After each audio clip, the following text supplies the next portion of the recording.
Oke, sahabat Kareklong Official sekalian dimanapun Anda berada, salam jumpa kembali ya untuk Anda semua.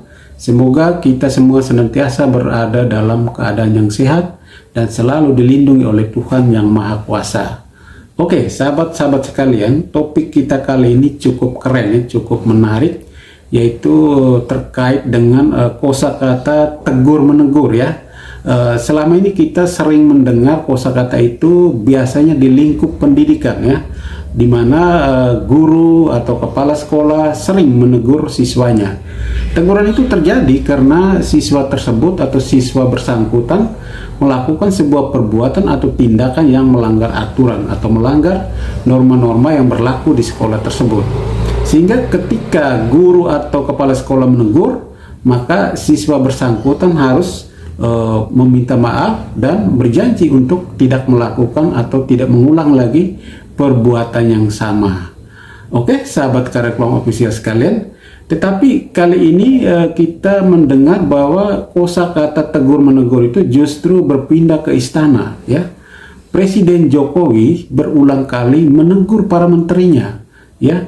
Dan teguran yang dilakukan oleh Presiden Jokowi itu secara terbuka di ruang publik. Artinya apa? Artinya bahwa para menteri mungkin sedang melakukan sebuah tindakan atau sebuah perbuatan yang melanggar aturan. Sahabat Kareklong Official sekalian, pada kesempatan ini kita akan membacakan salah satu berita yang ditulis oleh media nasional CNN, yaitu berkaitan dengan teguran Jokowi yang dilayangkan kepada Menteri Perdagangan, yaitu Zulkifli Hasan ya. Kita bacakan, setelah itu kita akan bahas efek komunikasi politiknya. Oke, sahabat Kareklong Official sekalian, coba saya bacakan ya. Oke, berita ini ditulis pada Selasa 12 Juli 2022 dengan judul Jokowi tegur Zulhas, saya minta fokus kerja. Subang CNN Indonesia. Presiden Joko Widodo menegur Menteri Perdagangan Zulkifli Hasan untuk fokus bekerja terutama dalam rangka menstabilkan harga minyak goreng curah. Teguran itu disampaikan setelah Zulhas kedapatan membagikan minyak goreng gratis ke ibu-ibu, namun diselipi kampanye agar sang putri menang pada pilkada mendatang. Ya, jadi ternyata ada kampanye terselubung. Ya, saya minta semua menteri fokus bekerja. Kalau Menteri Perdagangan yang paling penting urus seperti yang saya tugaskan kemarin, kata Jokowi di Subang Selasa 12 Juli ya. Oke. Jokowi menegaskan telah menugaskan Zulhas untuk menurunkan harga minyak goreng curah menjadi 14.000 per liter. Syukur-syukur harganya bisa di bawah Rp 14.000 per liter ya. Oke, itu tugas pokoknya ya. Jadi jangan sibuk yang lain, oke? Bagaimana menurunkan harga minyak goreng menjadi 14.000 atau di bawah 14.000? Paling penting itu tugas dari saya itu, ungkap Jokowi. Jadi Jokowi sekali lagi menekankan bahwa itu tugas paling penting, itu yang harus diutamakan. Menurut dia, seluruh menteri dalam Kabinet Indonesia Maju harus fokus bekerja, apalagi menteri-menteri di bidang energi dan pangan. Ya, Jokowi menegaskan seluruh menteri harus bekerja sesuai tugas pokok dan fungsinya masing-masing. Ia meminta agar fokus menteri tak terpecah. Ya, semuanya harus fokus bekerja, utamanya ya berkaitan energi sama pangan. Itu penting. Jadi ya, sahabat Kareklong Official sekalian, yang pertama kita semua tentu memahami bahwa tugas seorang menteri itu adalah membantu menjalankan atau melaksanakan dan mensukseskan agenda-agenda presiden. Ya, jadi ketika seorang menteri itu dilantik, diambil sumpahnya, maka seluruh kemampuan dia, seluruh kompetensi dia itu harus benar-benar dikerahkan untuk membantu mensukseskan agenda-agenda presiden melalui bidang tugas yang dipercayakan presiden kepadanya ya. Oleh karena itu maka seorang menteri dalam kegiatannya, dalam jabatannya sebagai menteri harus benar-benar tegak lurus kepada presiden ya. tidak boleh ada kegiatan-kegiatan lain, tidak boleh ada tindakan-tindakan lain yang justru akan menimbulkan konflik di tengah masyarakat, ya, yang justru akan menyebabkan terjadinya semacam kericuhan atau terjadinya perbantahan atau pro kontra di masyarakat, ya. Kenapa? Karena memang menteri itu sendiri bisa juga dipahami sebagai seorang pejabat publik, ya. Yang kedua, kita juga pahami bahwa jabatan menteri itu melekat, ya, dalam diri sang menteri ketika ia dilantik, ketika ia diambil sumpah, ya. Jadi jabatan itu tidak kenal hari Minggu, hari Sabtu, atau hari libur, hari aktif kerja, ya. Oleh karena itu, mata publik itu akan selalu melihat atau selalu mengamati, selalu mengawasi kinerja dari sang menteri itu, ya. Oleh karena itu, maka peristiwa viralnya video Menteri Perdagangan membagi-bagi minyak goreng lalu menyelipkan kampanye untuk memenangkan atau mensukseskan anaknya di pemilu kada mendatang, walaupun dibantah oleh Partai Amanat Nasional bahwa kegiatan itu terjadi pada hari libur, ya, yaitu hari Sabtu dan Minggu.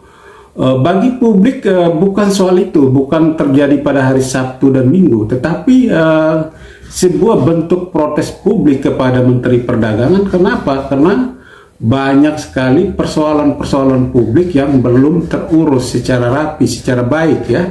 Katakanlah minyak goreng sampai saat ini belum kelar-kelar, ya. Harga sembako turun naik, ya, cabai mahal, bawang merah mahal, dan lain-lain. Jadi saya kira Presiden Jokowi menegaskan kepada Menteri Perdagangan untuk fokus, ya, saya kira betul sekali, karena hal-hal itu sangat dirasakan oleh publik di lapangan, ya.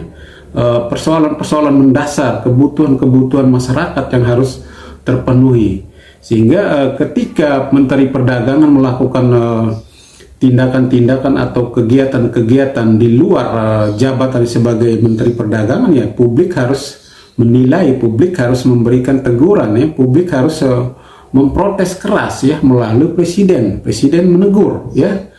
Walaupun mereka akan membantah, ini kan ketua partai, ya, para Zulhas ini kan ketua partai, wajar kalau dia melakukan kegiatan-kegiatan itu, wajar kalau dia mengkampanyekan kadernya yang juga merupakan anaknya, ya. Ini menjadi kendala, ya. Harusnya saya sangat sepakat dengan kebijakan Presiden Jokowi pada periode awal, ya, periode pertama, di mana setiap menteri itu tidak boleh rangkap jabatan. Jadi maksud kalau mereka memilih menjadi menteri, maka jabatan di partai politik atau jabatan di organisasi lain harus ditanggalkan. Nah, itu sangat bagus sekali. Jadi mereka benar-benar fokus, ya. Seharusnya itu terjadi juga pada periode kedua ini, tapi itu haknya Presiden Jokowi, kita nggak tahu, ya. Oke. Baik sahabat Karir Pengofisial sekalian, jadi kira-kira peristiwa ini efek atau pesan komunikasi politiknya itu seperti apa, ya? Yang pertama, tentu pesan komunikasi politik itu akan berdampak kepada Pak Zulhas sebagai ketua partai, juga sebagai Menteri Perdagangan.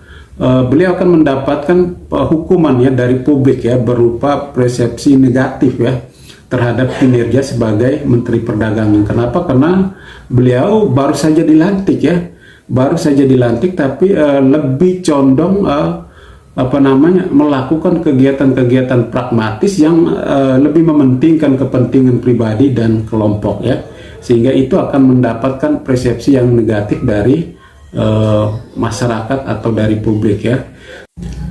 Yang kedua, Partai Amanat Nasional pun akan mendapat efek negatif dari peristiwa ini, ya. Hukuman-hukuman publik akan dilontarkan juga kepadanya. Kenapa? Karena Partai Amanat ini adalah partai tempat bernaungnya Pak Zulhas, ya. Apalagi Pak Zulhas adalah Ketua Umum Partai Amanat Nasional, ya. Tanggapan atau komentar atau pernyataan dari Partai Amanat Nasional melalui juru bicaranya dinilai oleh publik lebih cenderung membela Pak Zulhas, ya, lebih cenderung mencari pembenaran ketimbang minta maaf, ya, atau mengklarifikasi atau apa namanya, ya minta maaf lah, minimal minta maaf ke publik, minta maaf ke Presiden Jokowi ya.